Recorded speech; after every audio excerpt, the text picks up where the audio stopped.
Hello, everyone. Welcome. Good evening, good afternoon. Um, my name is Evan Bissell. Work at the Other and Belonging Institute. And before we get into it, I'm going to give some language justice information so that we can all get plugged in the proper space. So the entire Radical Imagination team, which this initiative comes out of, shares a commitment to language justice, which includes the right we all have to communicate and share our own stories in our own languages. Language justice entails a commitment to creating multilingual spaces where everyone can show up as their whole self and participate fully. Sometimes that looks like everyone participating in the same room and using the tools and practices language justice and interpreting offer so that everyone can be part of the conversation equally. And sometimes like today, like this afternoon, it looks like a presentation happening primarily in one language, while interpreters work to include folks who use other languages, in this case, ASL and Spanish. So today's workshop is being interpreted into Spanish by Jen Hofer and Shayla Hong from Antenna in Los Angeles, which is a collective dedicated to language justice advocacy and practices. And today we're also joined by Billy Sanders, who is doing ASL interpretation as well. So just a huge thanks and big ups to all of you. Feel free to visit antennalosangeles.org if you'd like to learn more about their work for language justice as well. So thank you all. The links for Spanish are in the YouTube description below. We'll be dropping them into the chat periodically. We will also be working with worksheets for today. And there are links to English language versions and Spanish language versions as well. And those are both in the YouTube chat also. So just so we're all set up in the proper spots. So thank you all again for joining. And we're really excited to get into this. This is the second part of our Research for Radical Imagination series. And today we are focused on questions and listening deeply for transformative questions. So even though we are joining from a virtual space this evening, we're all joining from somewhere, someplace with history and texture and meaning, with people who have been there for continuous habitation for a long time. And so we want to acknowledge that non-native people are occupying stolen land. And here in Berkeley, this is the unceded territory Huichun, which is the traditional lands of the Lisjan or Ohlone people, whose language is Chochenyo. So the Ohlone continue to live here and in other places around the world, and we recognize the Ohlone relationship to their traditional lands and that of all indigenous people to their lands. We recognize that the colonial project that stole these lands and committed genocide is not only in the past tense, but one that is ongoing. We also recognize that resistance to this colonization is not only in the past tense, but is ongoing and strong, and rooted in projects here in the Bay Area, like the Segurate Land Trust, which is an indigenous woman-led effort to rematriate land through the transfer of land into a trust, or the development of the Shumi land tax for those of us living on this land as a result of that colonization, as a way to help support the rematriation of that land. So we express gratitude and appreciation for the people whose land we occupy.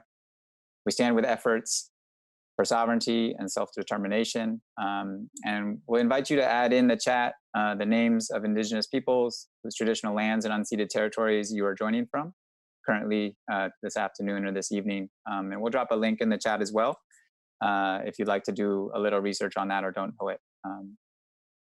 Thank you all. So we'll give a moment just to do that and welcome everyone to join in. Thank you. It seems like people are rolling in. Great. Thank you all. Like there's people calling in from all over. So thank you. I also want to take a moment or some time really to acknowledge that the wealth of this country is built through the violence of anti-Black racism, and that people are rising up in power around the country to challenge this legacy today and yesterday, and until we truly live in an abolition democracy. What little bits of functioning democracy we do have are thanks in large part to the constant and long history of the Black freedom struggle and the courage and the love that is compelling so much action today, yesterday, and tomorrow is an essential pathway for our collective liberation. So I want to take a moment just to reflect on the legacy of Breonna Taylor and how it may compel us, and in this moment and for the rest of our lives, in defense of Black people and towards collective liberation. So we'll take a few moments now just to reflect on that. Thank you.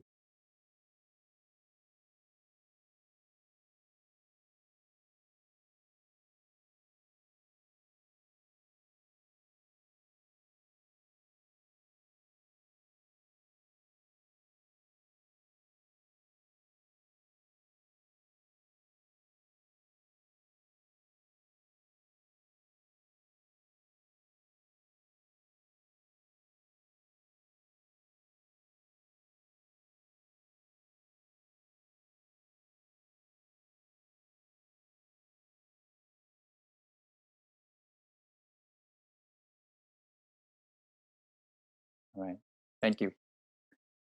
Rest in power, Breonna Taylor. So my name again is Evan Bissell. I'm an artist, a researcher, and an organizer at the Othering and Belonging Institute, where I work as the Arts and Cultural Strategy Coordinator. I use he and him. I've been working at the intersection of art and organizing and research for the past 15 years. A little bit later, I will be joined by Tamisha Walker-Torres, who is the executive director of the Safe Return Project. I will also be joined by Nicole Mantojo, my colleague at the Othering and Belonging Institute as well. So this is going to be an active workshop. So I know we're joining here in the YouTube world, but we're really going to be inviting you to take moments of pause throughout to do some reflection, some thinking. Hopefully what we're doing this for is to move us towards action, and pairing that with reflection. So I'm going to bring your attention to a couple links that are in the YouTube description. These are worksheets that we will be referring to throughout the session today. You can also pause the video if you want. If you want us to go slower, pause it, come back to it. It's being recorded, and so you can kind of go through this at your own pace. We will also be recording this, so you can come back to this as well. So take a look at those links in Spanish and in English. Great. There's also a set of resources in the description below for PAR. So if you're excited about today, you know, these are ways you can get into it a little bit deeper. So why are we doing this is a good question.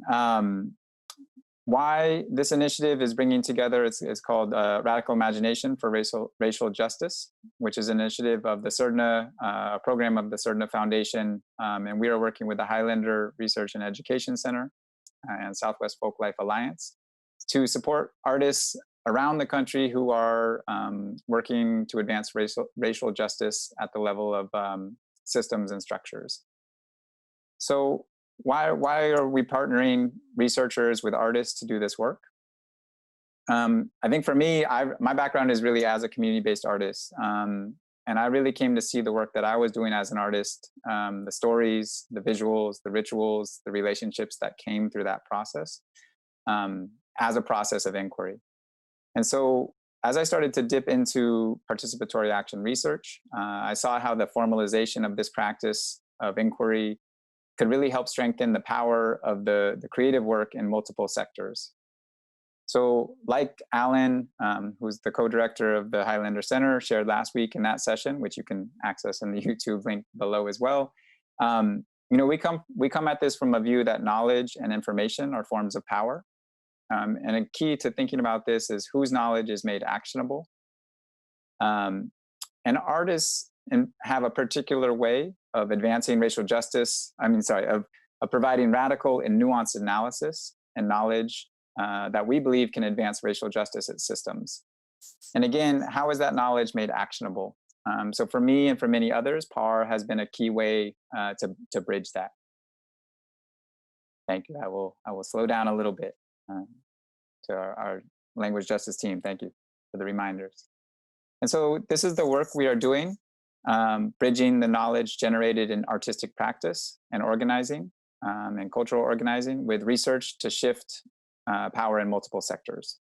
So we're starting from a place of deep respect for their insight and inquiry that artists and organizers are constantly engaging, and working to support this in responsive ways and towards longstanding change.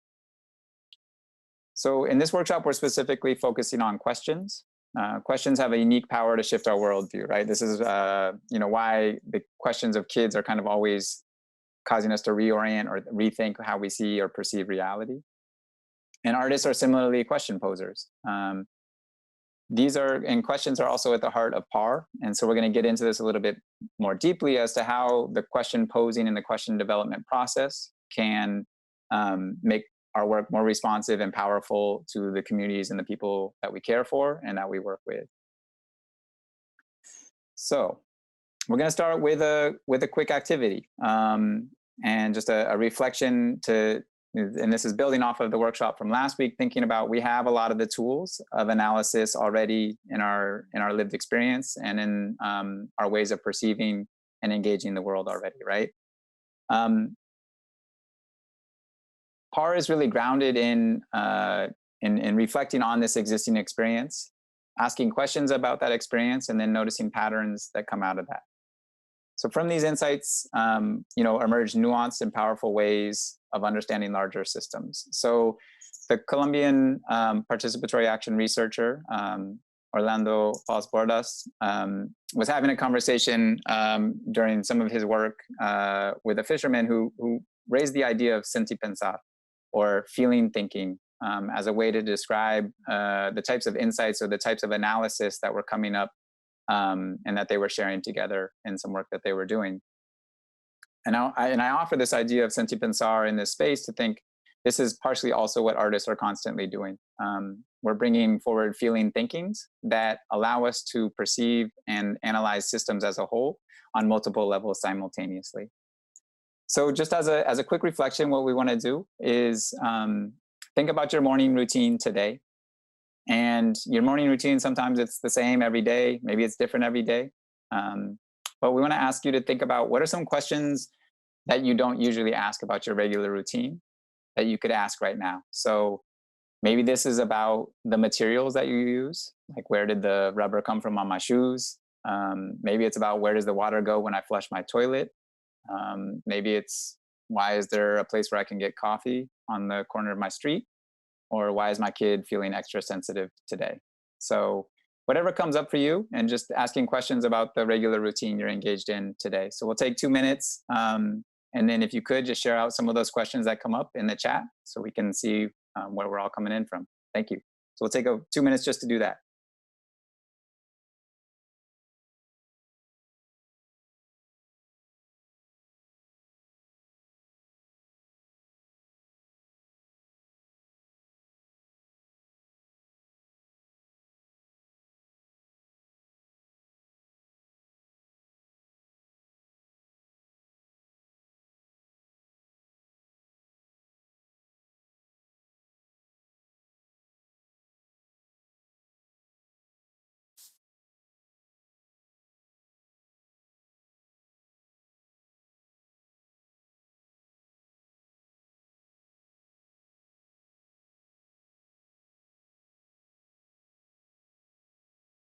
And just a reminder, these are questions about our morning routine.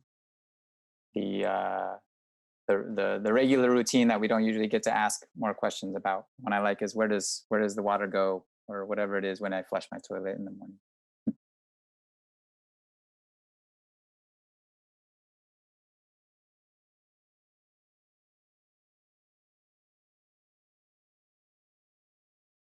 Great.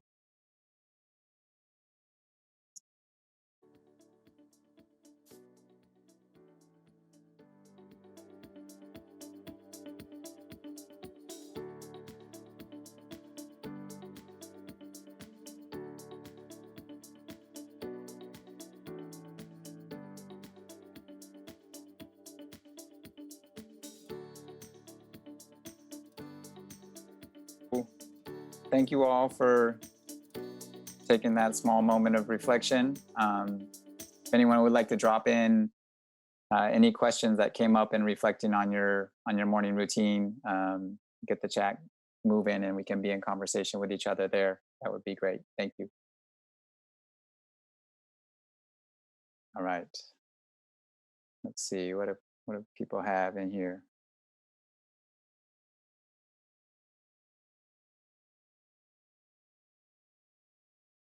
Hello, hello.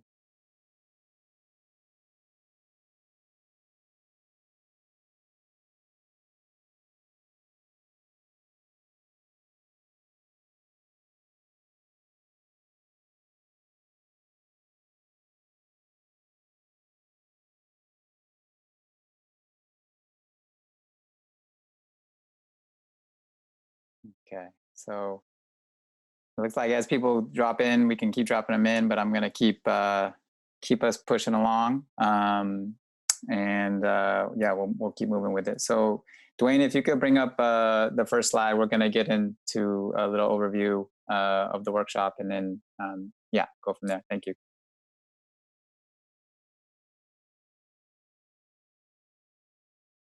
All right, so this is just where we're going today. We'll be, we've done some of the goals, we've done the opening activity. We're going to start to talk with Tamisha, talking about who's at the table and question posing. We'll talk a little bit about how our worldviews shape our questions. We'll do a deeper dive into the Safe Return Project, which is a phenomenal project that has used PAR for a long time. And we'll talk a little bit about the types of questions and kind of the why would we even formalize curiosity to begin with. And as a reminder, the worksheets that we'll be using throughout are below in the YouTube description. So we will go on to the next slide. Thanks, Dwayne. Great. So this is a working definition of participatory action research that comes from the Highlander Research and Education Center. So PAR challenges the belief that only academics or trained professionals can produce accurate information, and instead recognizes information as power and puts that power in the hands of people seeking to overcome problems in their daily lives.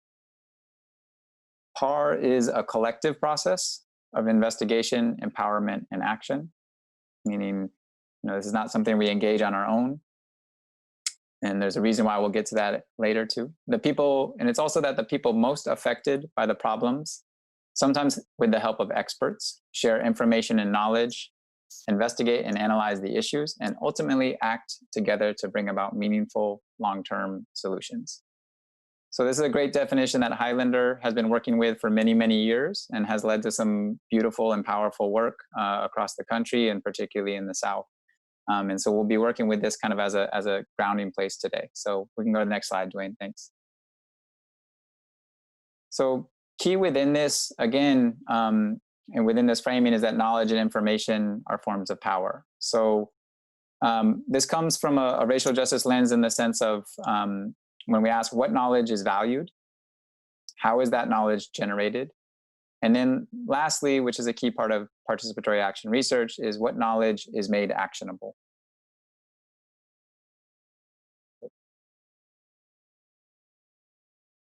Wayne, I don't know if you can frame this up so we can see the full slide. That would be great. Thank you. Thanks.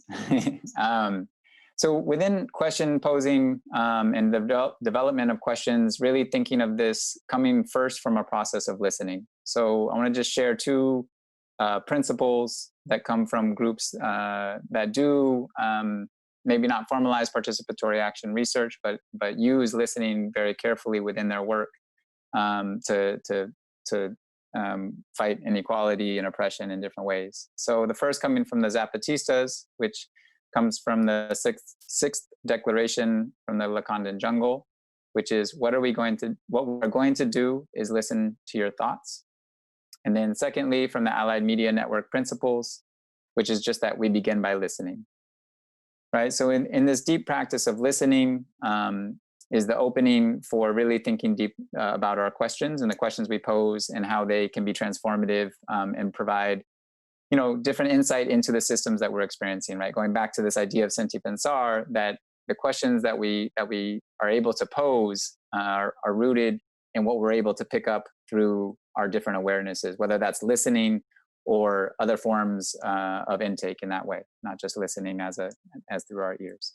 So We'll go to the next slide. Thanks, Dwayne. Cool. So one example of this practice of listening that I want to share before we get into the reflection questions is a project that I was working on recently, and a lot of the work that I do is focused on housing issues in Richmond, California.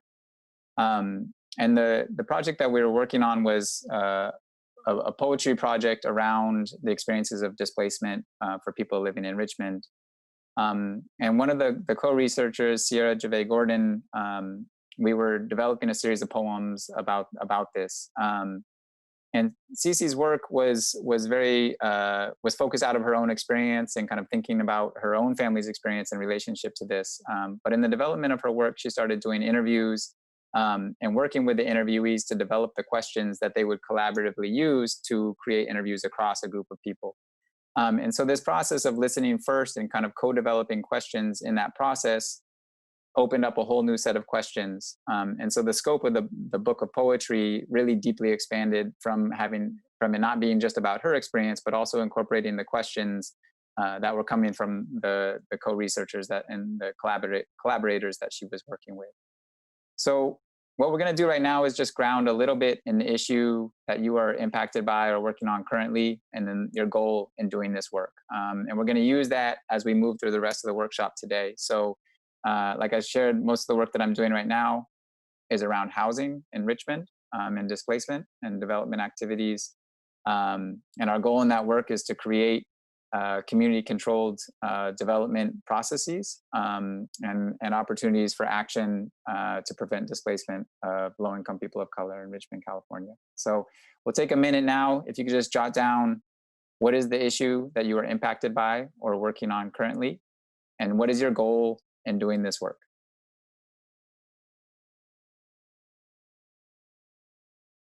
If when you get that, if you don't mind dropping that in the chat, that would be great. That way we can see what we're all working on and how we're doing that work together.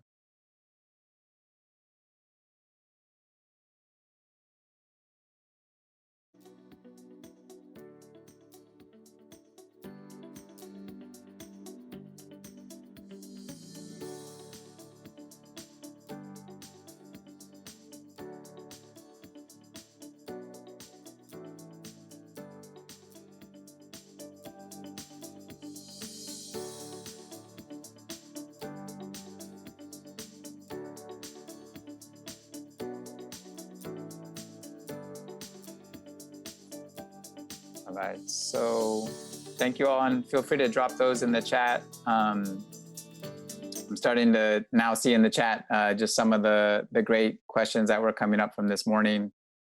You know, why did it take me so long to see the thresholds in my routines? Why do I always want to sleep more? Who else is having breakfast and who is not having breakfast or cannot have breakfast in my neighborhood? So these are great questions. I apologize. There's a little lag on my end, but I'm getting these comments in here in the chat now, which is great.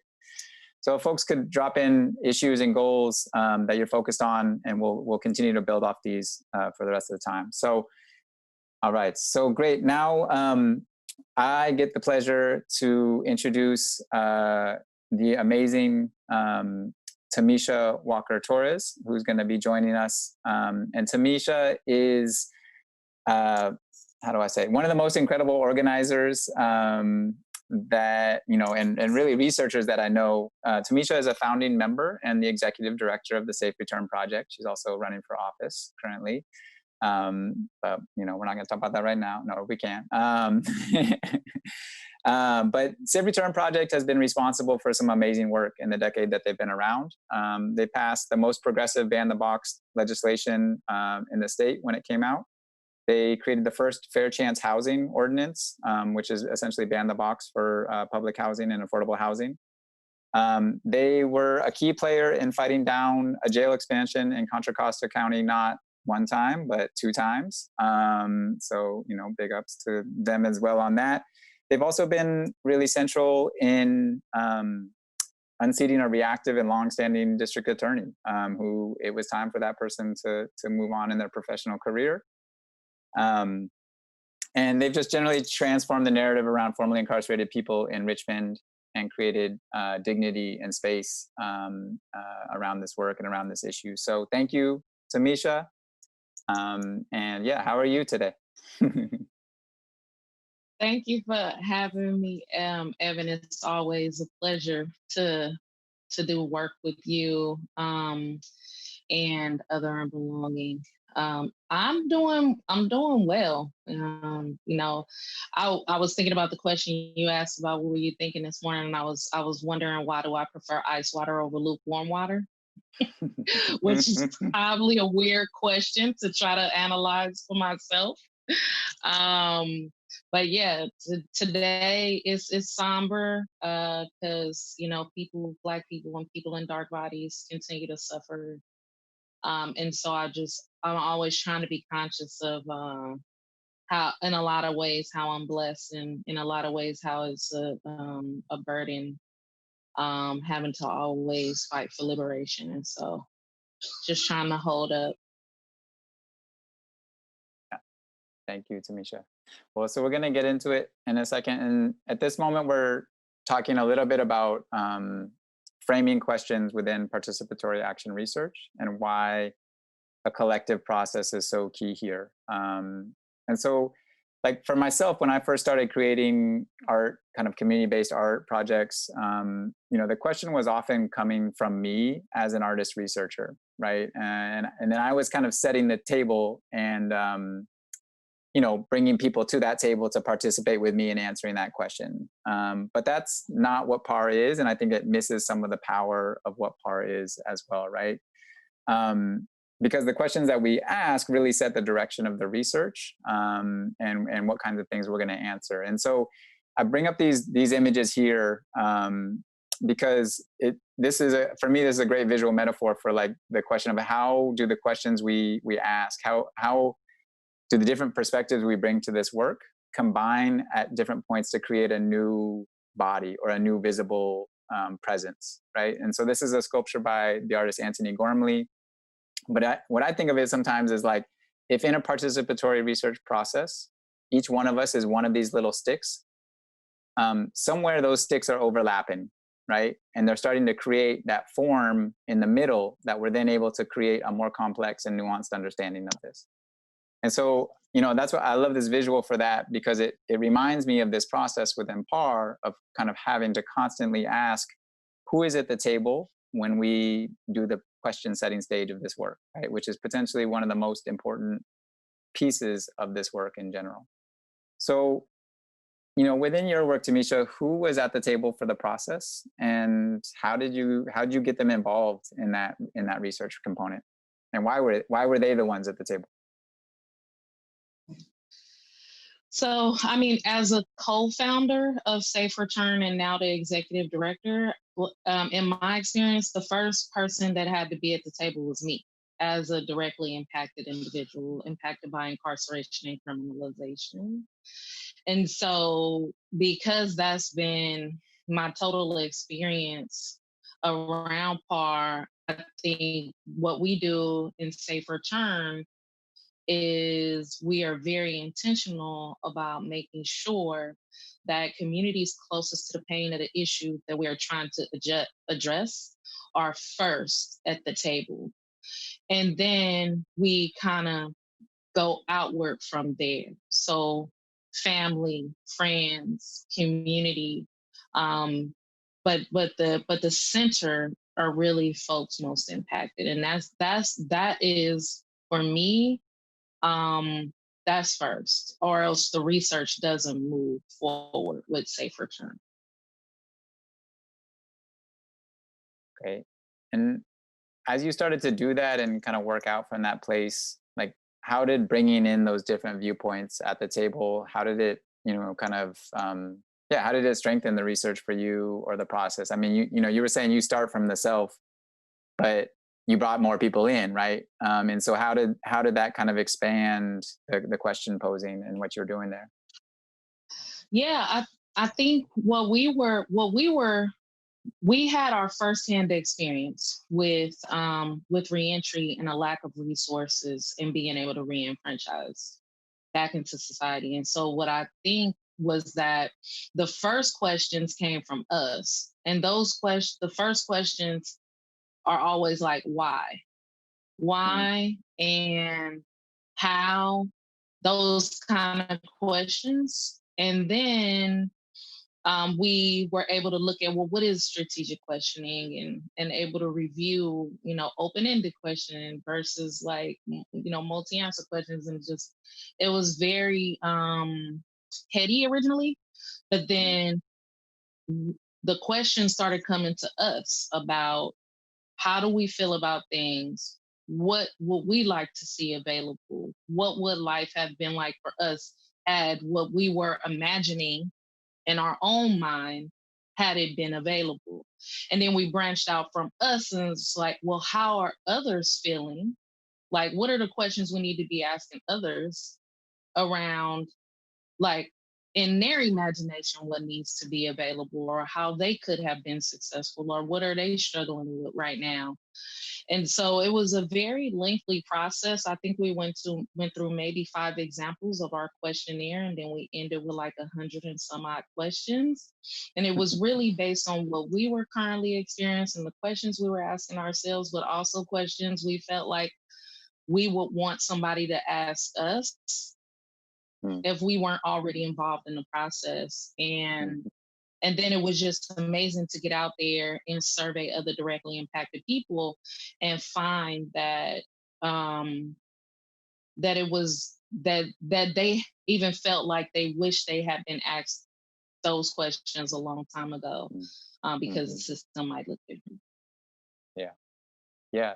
I mean, the power in being able to choose the questions that you're being asked in that way, and where that goes. I mean, one of the things that I think about in the work that we're doing and the work that we did together around housing, particularly, we had kind of, we had known that the project was generally around housing, but we started posing the question of like, what are the housing and displacement issues that come up for you? And I remember in our first session, it wasn't about like not enough units, or it wasn't about the rent. It wasn't about any of that. It was about education for their kids, and it was about violence, and it was about things like social media, actually. And so for me, like thinking about that, who was setting that research agenda within our group, it was really powerful, because it totally blew out the understanding, the frame of analysis of like, okay, we're going to talk about housing. And none of the questions we originally came up with were really about housing. They were about home, and they were about place, And so it shifted this whole frame. And again, kind of going back to that senti pensar thing, it's like, so often we want to like just be up here, and it's kind of, it's like, yeah, we are multiple things all at once, all the time. And how does the research process account for that? Yeah, I don't know if you have any other thoughts on that. I mean, one of the things that, just being a part of the Stay in Power process, like one of the things that came up that you didn't mention was people not wanting to be pushed out of what they consider home.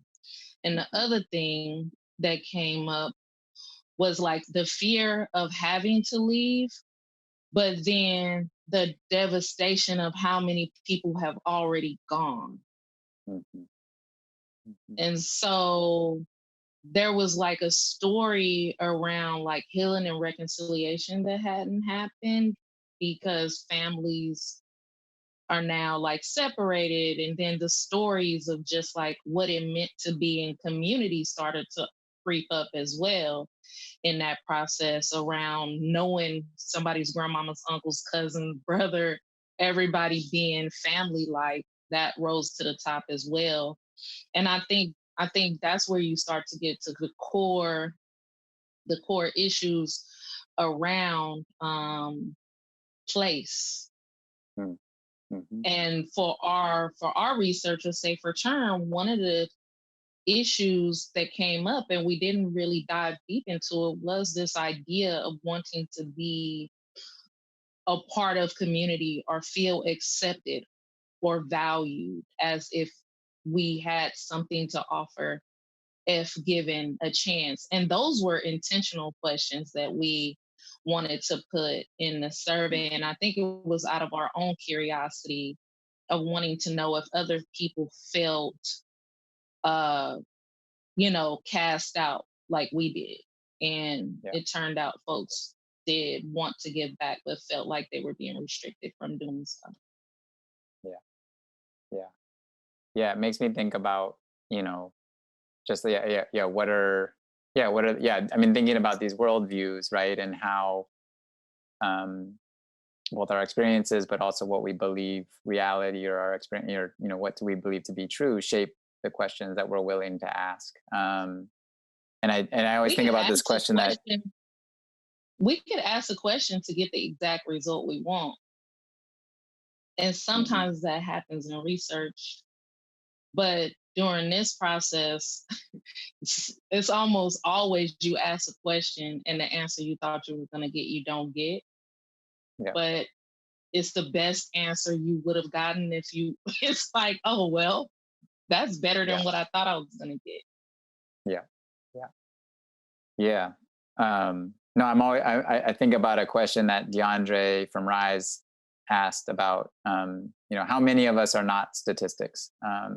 And just this, and he was talking about housing and just, also the storytelling power within that question too. So, we're going to take a moment just for a reflection for you all joining us online, and just to jot down some thinking around who are the people most directly impacted by the issue that you identified, and how are directly impacted people leading the question setting that will guide that work.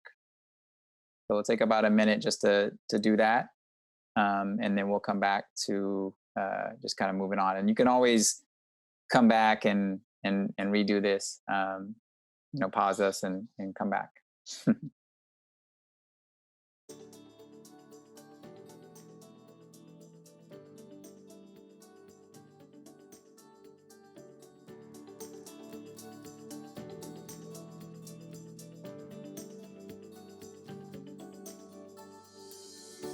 Yeah.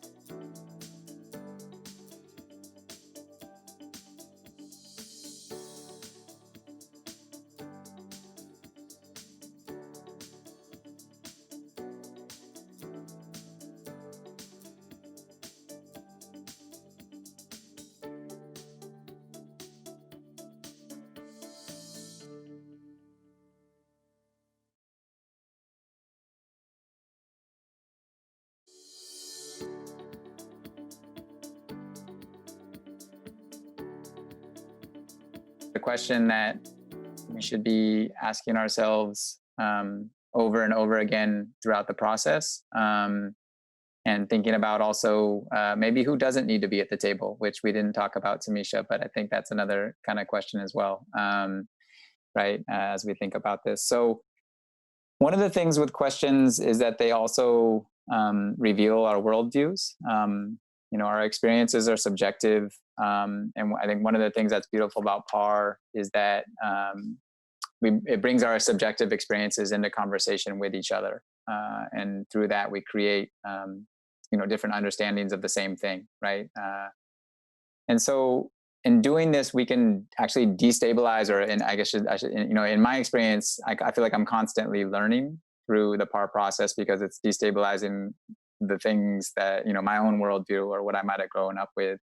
And so creating that space of reflexivity is really important within a PAR process. And I'm curious, Tamisha, if you have any thoughts on like times where your worldview has been shifted, or if you've seen the worldview of people that you work with shifted through engaging in a PAR process.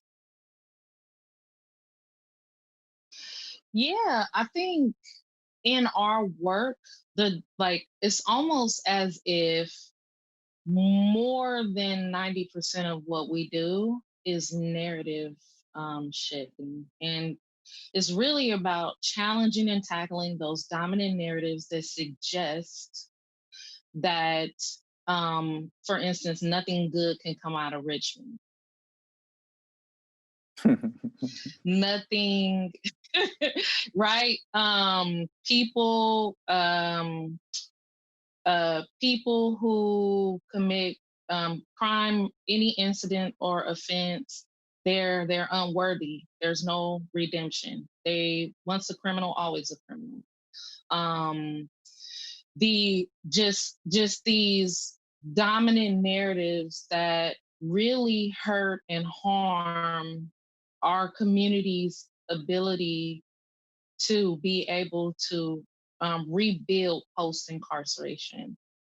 And that's the huge challenges, like using the par research and the story part to help change hearts and minds is what we've been investing in. And I think because we have to tear down those dominant narratives because they create meta narratives that then play out in our communities, in our culture, and in politics, and even in policy, especially public health policy.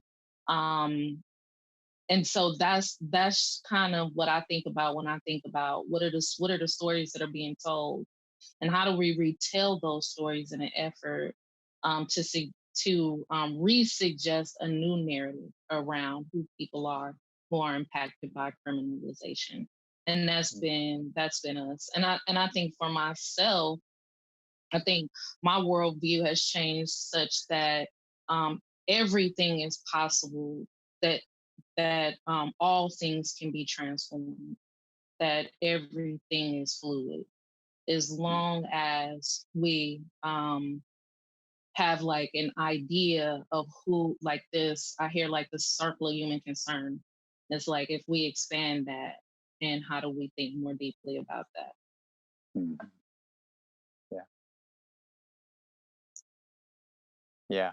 Yeah. No, there's so many levels that it's working on simultaneously. I think for me, it's kind of um, the constant reflection of what I'm attached to. Finding out like what's the thing in the system that I thought I was like not invested in, and then somebody will pose a question, and I'll think like, oh, So for one example, one of the Staying Power fellows, had asked this question, like, why do we even have to pay credit reports or application fees multiple times a session, or not a session, multiple times when I'm applying for housing? And like, it's not that I believe that that's a thing that needs to happen, right? But I think that there's a way that sometimes, like, like these questions, they crack open, like, oh yeah, like that wasn't even a space. Whereas somebody who's working in housing justice or thinking about that, like that wasn't even a space where we were thinking about a policy development question, right? And so I think there's constantly that process of reinterrogating my own kind of attachment to systems. And I think, I see that for many people. It's not just, not just me. Yeah, I don't know if you have. A stably housed person wouldn't think about that. Right. Yeah, exactly. That's why. Yeah. That's why it's a part of the process to center the work in those who are currently closest to the pain of the issue we want to address. Yeah. And there's so many levels of the big lie that we buy into on different levels, right? And I think that's some of the beauty of this work. So I think we want to move into these reflection questions briefly.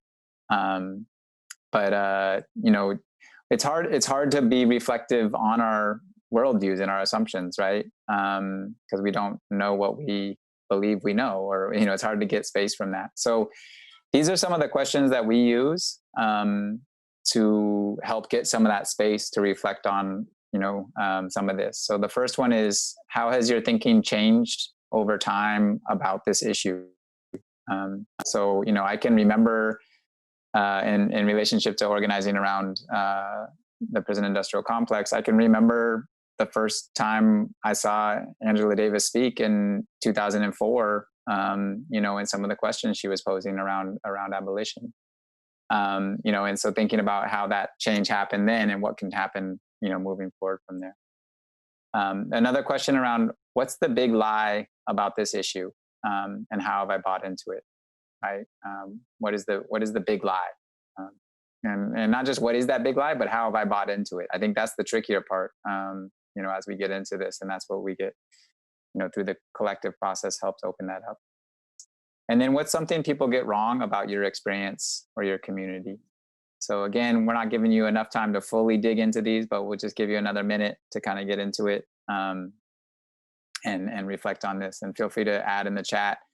There's some great stuff coming through the chat. So I encourage people to go through that. I can barely keep up with it, so I'm not going to try. But yeah, we'll take a moment to respond to, write down on these. Thank you.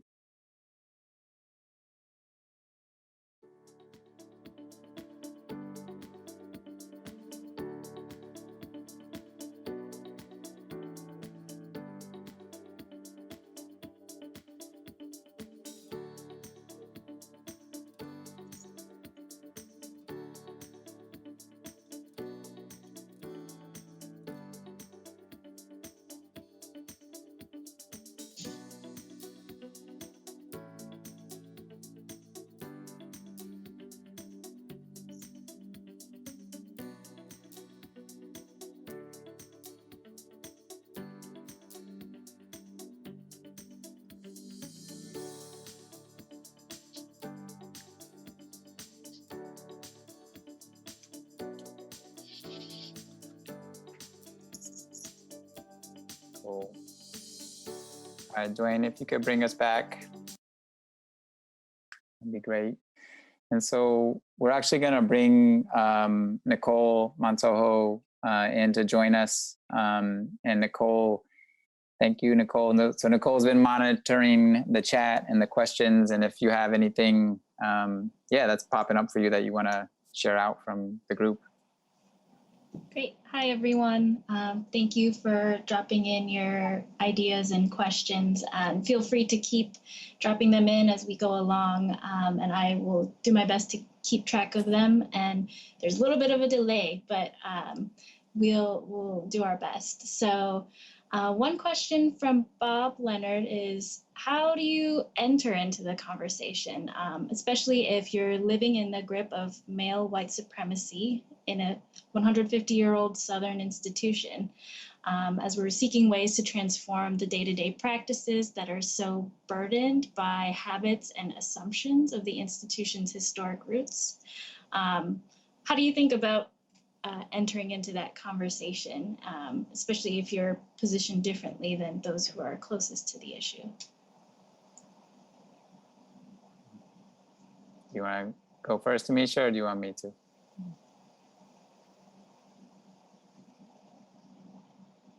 I'm gonna let you take it. Cool.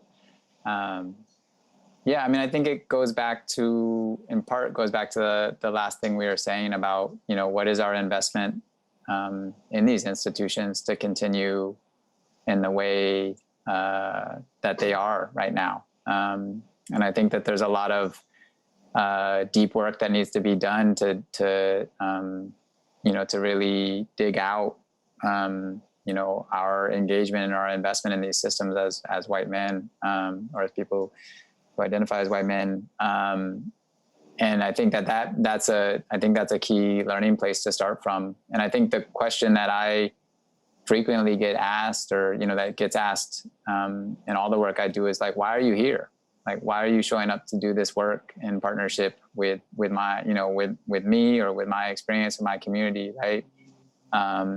And I think we all have different answers for that question. And it's a vulnerable answer, but I think we need to be able to answer it in very personal ways. And so I think that, I think for me, it's a lot of that is reflecting on, growing up in a mixed income neighborhood and realizing the different paths that some of my closest friends took, and the ways that, kind of racism was built into the pushing of us apart. And so having, just thinking around that, it's related to issues around patriarchy and gender and my parents' own relationships. And, we can go into it for a while, but I think, for yourself, whatever that question is, Bob, why are you showing up to do this work, and being able to answer that fully, And then patience and really flexibility in the work.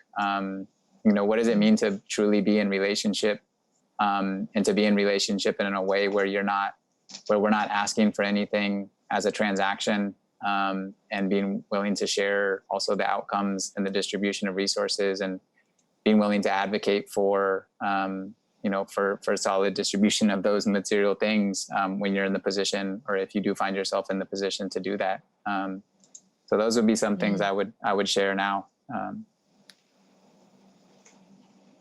Thanks, Evan. I think what I would say is, when you show up, are you like, do you show up as an expert who knows everything because you're in an institution, or do you show up as somebody who's there to learn? Because we already know you're the quote unquote expert, right? Because we don't have the expertise, but what are you willing to learn in the process? And I think that's always, that's my orientation. Not somebody who's a super expert at research, but we've done a really bang up job at addressing the issues in our community, but always knowing that I don't know as much as I think I do once I get in a room with people who are closest to the pain, and my job is to learn.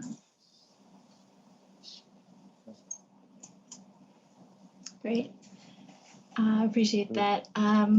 Not a question, but a comment from Sammy Jo Johnson, trying to figure out who is most directly impacted by an issue and acknowledging indirect impact or harm is a tough and generative prompt. So thank you for sharing. No other questions right now, but if you want to comment on that comment, please feel free. Could you say that it was could you say it again, Nicole? Sorry. Yeah. Trying to figure out who is most directly impacted by an issue about acknowledging indirect impact or harm is a tough and generative prompt.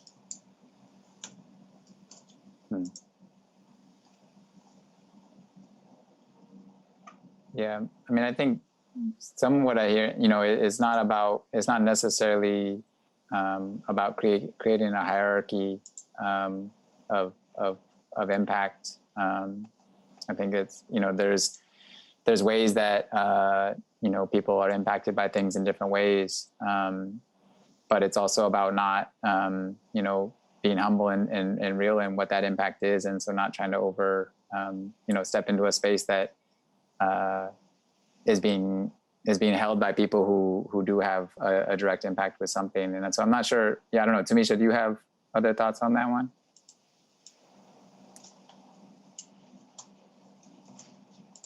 Uh-oh. You might not. Tamisha, are you still there?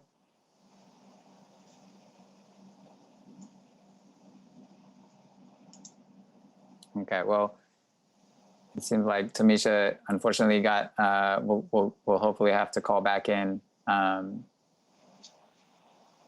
Okay, great. So Tamisha's gonna join back in, but we'll move into our next phase.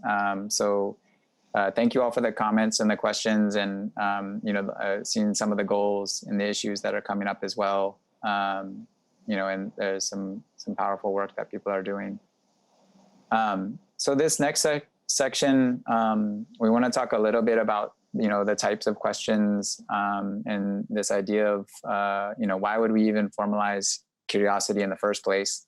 And then we'll come back to Tamisha when we're able to get her back online.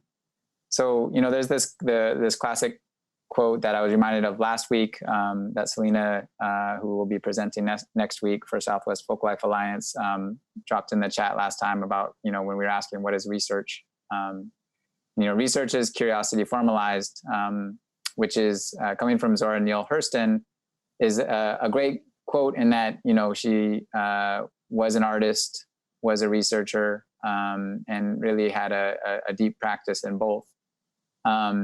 And I think the question for me within that is, especially as an artist, and coming to this from a background in art, is why would we formalize curiosity? Why not just leave it in that artistic space and allow curiosity to be what it is. And so we wanted to try to kind of run through a few different types of questions and what the purpose of this might be. So Dwayne, if we could go to the next slide, and I'll be able to share a little bit about this. Oh, actually, let me see. Sorry, can we go back one? I apologize. Great, we'll stay here for a second. So there's a couple of different reasons, right, just as a broad level. So one is that there are different audiences who require answering different questions and sharing different types of analysis. So like Tamisha shared, there were questions that you know, her and her team wanted to ask because they were the questions that they wanted to be asked about this issue. There are also times where there are strategic questions that get developed and thinking about how the different types of data that come through those questions that you're asking are able to leverage different types of power. So one example I think about is a partnership between the housing rights organization Causa Justa and the Alameda Public Health Department, who work together to reframe the debate around housing in Oakland in a public health realm so that they could advocate in a specific way that was coming through that. But I think it's important to balance this kind of strategic thinking around questions with the spontaneity and the idea of, you know, the emergence of questions, because they can really crack open an issue or analysis in remarkable ways that may not actually be strategic. Sometimes a question just needs to be asked. So one of the questions I'm thinking about, I worked with a project called the Morris Justice Project in the South Bronx for a number of years, 2 years. And, you know, that project as a participatory action research project really started because a group of mothers, this was at the height of stop and frisk in New York, they were asking, why do the police keep stopping my kids on the way home from the subway station? And so this was not a strategic question. It was not a question that they were going to necessarily formalize to go, you know, advocate or organize. You know, the question could have been, what are my kids doing to get stopped, right? But that was not the question that they were asking from their worldview and their understanding of policing in that neighborhood, or really policing anywhere. So this balance of this idea of, you know, questions as strategic, but also questions as just needing to be asked and emergent and allowing us to break open how we see things and how we analyze structures and systems. And then it's also really important in our work to caution against, you know, the urge to reinforce dominant narratives through the questions that we ask. So I think the most frequent example that I see of this is kind of the cost benefit analysis question, for example, around reentry, or, you know, we should decarcerate because it's cheaper for taxpayers. You know, and so these kinds of questions, which would then be a budget analysis in relationship to all of those things, they reinforce a narrative around the normalization of prisons and policing in different ways, right? Rather than disrupting that narrative like Tamisha was talking about earlier. So again, just some general framing on questions. And we'll get into some of these types of questions in a moment, but I want to back up, and Tamisha, I see you're back on, so welcome back. And I just wanted to ask, I like your new background.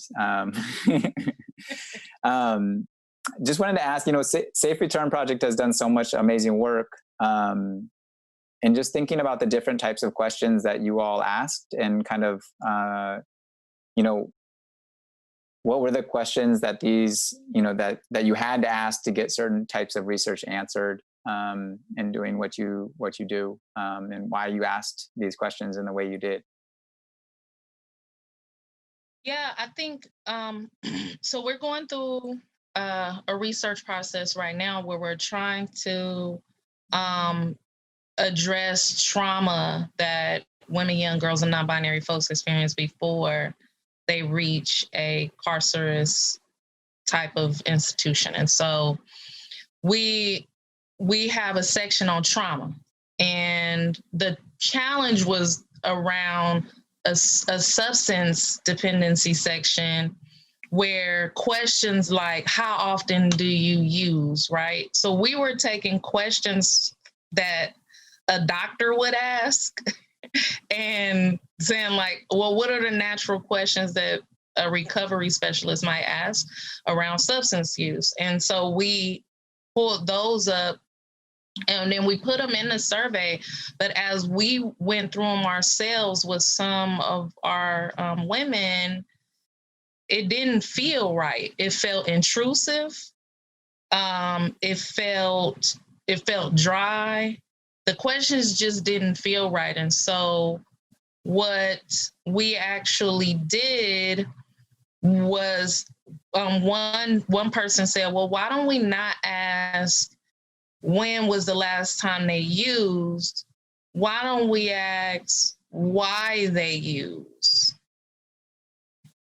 If they use, just, not making clear assumptions that somebody is using or not using, but invite them into a conversation. And I think that's been my whole experience with PAR and working with Safe Return, is that we always have to reflect on the question because of the sensitivity around the issues that we're addressing, and our community having to have that trust. The language has to fit.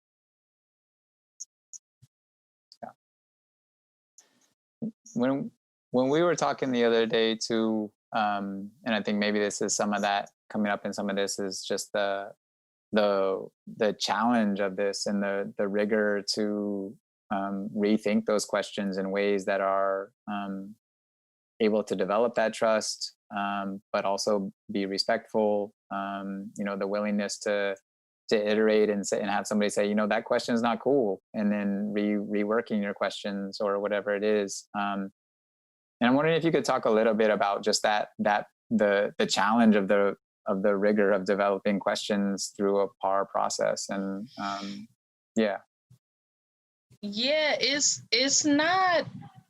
it's not easy. So one of the challenges that we face is, so I wouldn't consider myself an expert. But what I do know is that it's a rigorous process. Products don't happen overnight. And we're challenging different capacities that folks have to draw on that they maybe haven't had to draw on in a long time or haven't had to draw on at all. We are asking issues that are at the core of what people are currently struggling with. So like when you're in, how they say, when you're in something, you can't see it until you step back from it. So really just asking people to use tools that they may not have used in a long time or haven't developed to be able to use around critical thinking, around analysis, around deep thinking around your own situation, and then coming up with a solution, and then creating a whole survey, and then having to think through how do we disseminate this survey? Who do we talk to? Who is our target audience? What story do we want to tell? What do we want to accomplish? And I have seen people break down and just pull back because they need a break, because it's so much. And what we're trying to do is figure out, how do we get people through the rigor, but also just acknowledge the space that people are in as people who are actively the people closest to the pain. And so I think that's something that I'm always very conscious of, is that we're asking people to stretch and to stretch beyond their current circumstances. And it's not easy. Yeah, I mean, it makes me, from even stepping back a little bit, and maybe this is going too far out, but thinking about where PAR, or participatory action research, even sits within the resourcing for these types of projects, right? I'm thinking about this in relationship to what you're saying, and in terms of giving people and providing the infrastructure for people to really have the space to engage in this work. Because sometimes, it's like, yeah, you ask a question and it opens up all sorts of things. And, what does it mean to provide the space within a research process where, you can process what it means to have even asked a question that may not have been wanting to be asked for a long time, right? But it's still a question that's powerful and can be transformative of systems. And so part of that is about also, I think, like, kind of traditional forms of research. They put a lot of those resources into the multiple tests and the experts and the various different levels of this. And so how even within a PAR research process, ideally we're thinking about supporting people to an extent where they have some space to have some time to engage these issues in real ways, which is, ongoing organizing also on our part to move those resources into these types of projects, so that people can have some of that also, which is it's a slightly different angle than what you're saying around this, but I think it's part of it also structurally, right? So, yeah, I think like there are a lot of start stops, and then there's a lot that you don't even use, right? There's like one of the things I found out quickly about research is there's a lot we're not going to use. Like most of what we gather, although it might give us insight or aha moments, we might not even use it. And but we don't want to throw it away. The other thing is just to convince people that this report, right, like this piece of paper with this data telling this story is going to create some social and political change is also a part of that. Like, we don't want to dismiss that. There are a lot of questions around what is all of this going to result in? What is the impact we want to see? Yeah. I'm wondering, just because we have a lot of artists on the call, if you could share, thinking about, so Staying Power was a project that Tamisha and I got to collaborate on, that was really focused on kind of turning some of the research into artistic outcomes, or thinking about not even turning them into, but using kind of creative and artistic practices to do some of that research. And just thinking, we're like questions that came out through that creative process for you, in terms of, us, designing the mural or going through that process, or even having the mural out there. Just thinking about the relationship between like the artistic practice and then the question posing and the research. Wondering if you have any reflections on that generally, because we do have artists on this call. Yeah, I mean, I appreciated the process. It made the research and the stories come to life, if that makes sense. The poetry, the spoken word, the art, even the mural process. It was community coming out, bringing our families to like on Saturdays to, add to this mural that's really a piece of, of research, but now is hopefully a part of a long history of Richmond, right? That people will continue to be able to like see and visualize and learn from years from now. And I think it made it real. It was more, it made it more than a report. And I think that was valuable in the process. So for me, I think we should be figuring out more avenues, more ways to be able to come together and do this work where we can combine, because to me, it's all social justice work. Yeah. It's, it's just that we have different ways of seeking justice, but once we come together, we can do greater things. And I think that's why folks were so excited about that mural. Mm-hmm. Mm-hmm.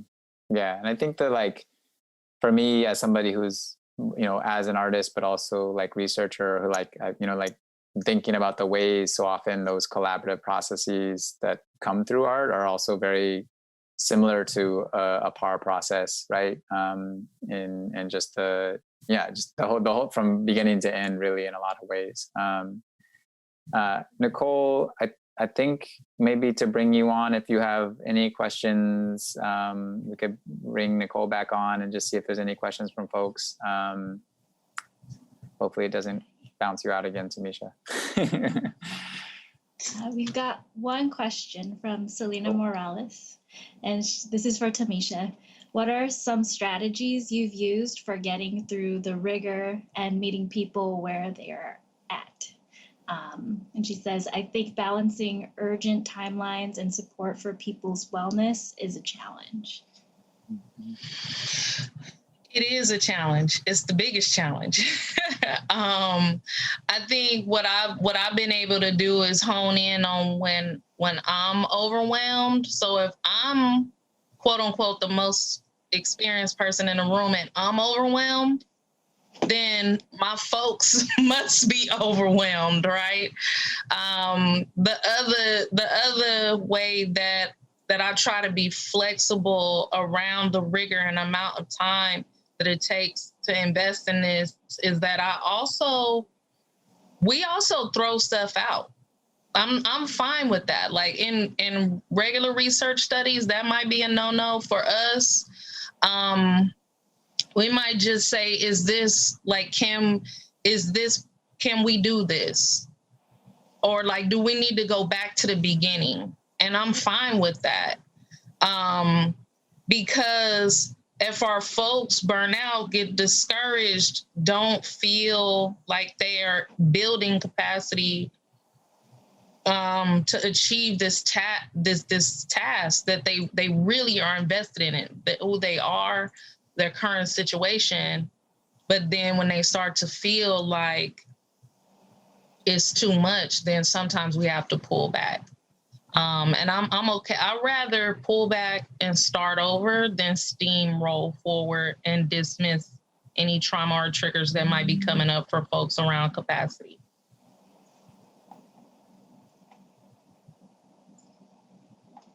Yeah, thank you. Thank you. We don't have any other questions at this point, but I'll remind folks we're still gathering them. And if you're on one of the Spanish language channels, we're also taking those questions and can share those out with our panelists too. So one comment, Cheryl Fabio says, the ASL translator is so conversational as work, so it's really nice watching you. All right, we can continue on. Thank you, Billy. Thanks, Nicole. Right on. Yeah, I think, I think one of the things I think about Tamisha is like the idea of like good in the beginning, good in the middle, good in the end, and at each stage in that process, we should be solid and feel like we have full integrity within that, which I think is not a lot of times how traditional research happens, where it's like, you get to the outline and you're done, or you get to the outcome and that's the, whatever you had to steamroll to get there. But I think, if we only start, but if the start was good, then it was good. And we made some change and we made that, we made that work. And then we build on that because we know that this is about a long struggle. It's not about a 6-month project or a 2-year research project. So it's much longer than that, right? I mean, you're a decade plus into this work with Safe Return and, yeah. So I wish funders understood that. Did you want to say that again? I wish funders understood that that sometimes you might not get a report out in a year.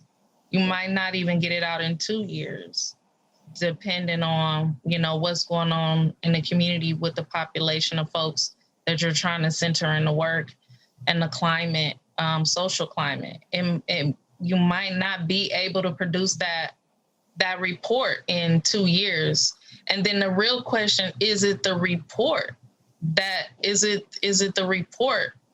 you're trying to produce, or is it capacity that you're trying to build? And that's two different things. And that's two different orientations to the work. And sometimes back to this question around rigor is we do feel, stressed and struggle a lot bumping up against grant deliverables and timelines. And so sometimes it's just, for us, it's like, well, can we get the investment in the capacity? And as a result, we can produce a report that then will lead to social change. And I think that's some of the ways that we just need to challenge philanthropy in this moment, not just in like the par world around social justice or criminalization, but even in the creative world as well, and how that's also exploited philanthropically as well. Yeah. I mean, I think of it's like deep within the PAR process in terms of like what knowledge or what information is valued, and like having to meet some of those deliverables or outcomes. It's like, it doesn't get value until it hits a certain task, right? And I think that's a real shift to say like, actually, no, we just value it because it's there and we know that it's having traction and weight in the community where you're doing that work, Tamisha, or it's happening in those relationships that you're building or the capacity that you're building. And that's really a core goal within this work, really, right? So thank you for that. So I want to shift just to talking a little bit about different types of research questions. This will be kind of our last little bit. We'll do another reflection and some more Q&A. But Dwayne, if you could pop up those slides, bring those slides back up, that would be great. Cool. So again, going back to the types of questions, we offer this not as like a comprehensive, matrix or map of all the types of questions that can happen, but really to prompt thinking about what our questions can do. And through that, thinking about how you might ask 6 questions about the exact same pen that's sitting on your table, right? Or you might ask 6 questions about your morning routine. And each one of those questions could lead to different kind of action or leverage them in different ways. So one is that, they can strengthen understanding of an issue or context to support campaign and organizing strategy. So this could look like power mapping or network mapping. So in our work, this might be who needs to be pressured or swayed in order to create a bond supporting public fund for community land trust. Or, this kind of question might be about an assessment of a current context. So just the how question: how many homeowners in South Richmond are at risk of losing their homes, soon? So this is one type of question there. We can go to the next slide, Dwayne. And Tamisha, feel free to jump in on any of these, of course. Another question is around expanding the analysis or understanding of an issue. I think these are some of those questions you were speaking to, Tamisha, in terms of the why questions, right? So why did my grandma lose her home during the foreclosure crisis? How did our family losing our home impact our relationships to each other, right? So thinking of those as both internal questions, relational within close relationships, and one looking at systems as well. So we can go to the next one, Dwayne. Another is about connecting the personal to the structural. So this is kind of a second layer of that last question, but what larger forces caused my grandma's house to go into foreclosure? How widespread is it in our community?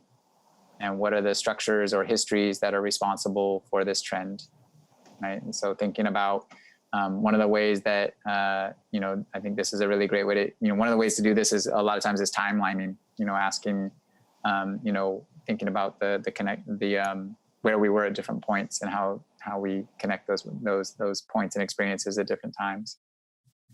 Cool. We can go to the next one as well. Questions can also center the analysis of people most impacted by an issue, right? This is at the core of PAR. Why are my friends and family leaving Richmond? So not necessarily going to the housing expert at UC Berkeley to answer your question, but going back to people in the community that are connected to this to ask that question.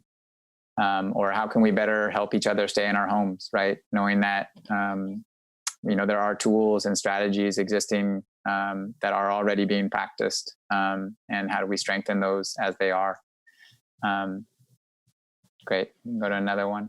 A couple of the questions we asked ourselves were, how long have people been leaving Richmond? Mm-hmm.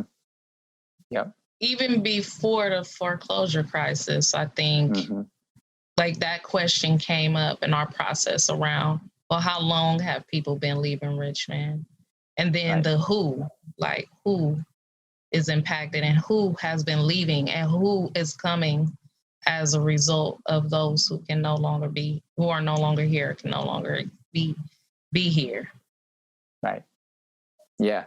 Yeah. And those, and all these categories really overlap too, right? So those questions are also around building, like this, it's like building knowledge base of your members or general public so that we are better set up to engage in our strategies. You know, so I think one we've been working on around is like, what reservations do you have around a community land trust? You know, there's a lot of like pushback around what does it mean to have community held wealth versus privately held wealth, and why is that you know, important? Or what is your, just, you know, what is your understanding of a community land trust, and to, you know, even at base. And then I think this is the last one, or actually not the last one, but the next one, Dwayne. There's a lot of ones on this one, so we're gonna. This is really that strategic question of, you know, how do we make a case to key decision makers? And so I'm going to just share that this takes the place of, you know, sometimes this is about data, right? So how do we do surveys? So I'm thinking about, you know, some of that survey that you all did recently, Tamisha, around youth experiences, young folks experiences, and creating data that didn't exist previously around some of those issues and reentry and young folks and contact with police and thinking around that. Also stories, you know, what are the stories that aren't being told? What are the dominant stories? How are they misaligned with what people are experiencing? And how can that be brought to bear with you know, with decision makers? Or also, it's also about strengthening or expanding existing coalitions. So I think one of the examples that you all did, Tamisha, was when you did a survey of small business owners to show support for some of the policies and work, you know, from a sector that wasn't necessarily immediately aligned with, you know, reentry and advocating for the rights of formerly incarcerated. Great, we'll go to the next one. And then, you know, of course, potentially the most important one is just envisioning an alternative. You know, what are the things that we already have that can be strengthened? What would we like to see? You know, how do we push back against the dominant frame around the idea of like what questions need to get asked that reinforce systems and structures as they are? So, Dwayne, if we could go to the next slide, and we're gonna invite folks just in the next couple minutes. And again, you know, we'll have some time. You can come back to this, but the questions we would pose in that worksheet would just be to choose one of these questions from the above list and develop a question or two related to that issue. So really, this is about practicing, like challenging yourself to be like, okay, so what's a question that I would ask to envision an alternative? What's a question that I would ask to build the base of people that I work with? What's a question that I would ask to pressure a decision maker, and getting used to that, kind of those different forms of questions. And then thinking about how you would go about answering your questions. So different questions require or ask for different ways of answering them, you know, ostensibly, but you can also answer, you know, a data question in multiple different ways. And I think next week, Selina from Southwest Folklife Alliance is really going to get into that more as we get into documentation and thinking about, you know, how we share stories and how we share information and think about collecting and cultivating knowledge. And then, you know, this is also tied to that is what methods might you use? What information do you need and how could you gather it? So, you know, we're gonna, just because we have a few minutes left, I'm gonna, Dwayne, if you could put up this next slide, we're gonna share this as the kind of general type of questions that are left here. And we're going to invite you just to respond to those and practice writing a couple questions using any of these categories or types. And in the meantime, as you write those questions, or if you have questions for me or Tamisha or for Nicole, we'll invite you to put those in the chat and come on in. And Nicole, if you have anything, come on back in and we can talk a little bit more about any of this. One question, Great. but also a general question: will we have access to the slides? So maybe just yes, so we can make these slides and these categories available. We will send a follow-up email as a thank you generally for everyone, and we'll include these slides in here. We'll also we can also drop this link into the worksheet for future use as well.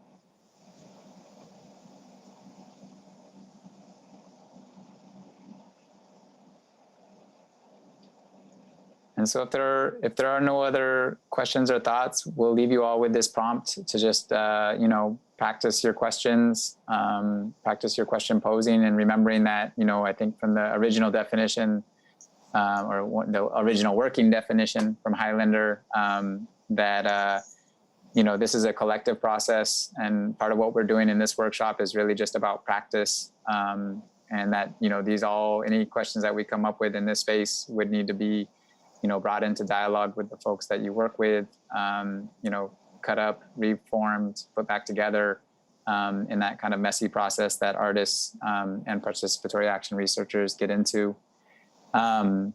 So in that, just really want to thank you all for being here. I want to thank Jen and Shayla from Antenna for joining us and interpreting on the Spanish channel.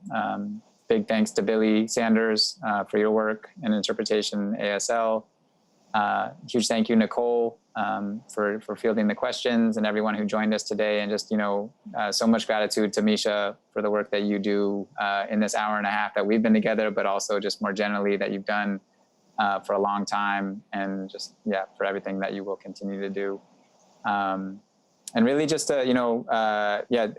next week, next Tuesday, we have a different time that will be with Southwest Folklife Alliance with Selina Morales. And we'll get into some more great stuff around documentation. But Tamisha, I just wanted to see, or Nicole, if you all had any other thoughts or anything before we close on out. The only thing that I'm thinking right now, as we're also thinking about what does a more just world look like? How do we move on from here? We're in a very real biological crisis, environmental crisis, social justice crisis. And it is so important to take care of yourself and your people while we make these great attempts to build our collective capacity and seek justice. And that it is okay to slow down, to stop, and to start over. Yeah, with that, thank you so much. Thank you all for joining us and taking the time. We truly appreciate it, and we hope to see you next Tuesday evening, same time. Until then, see you all later. Thank you.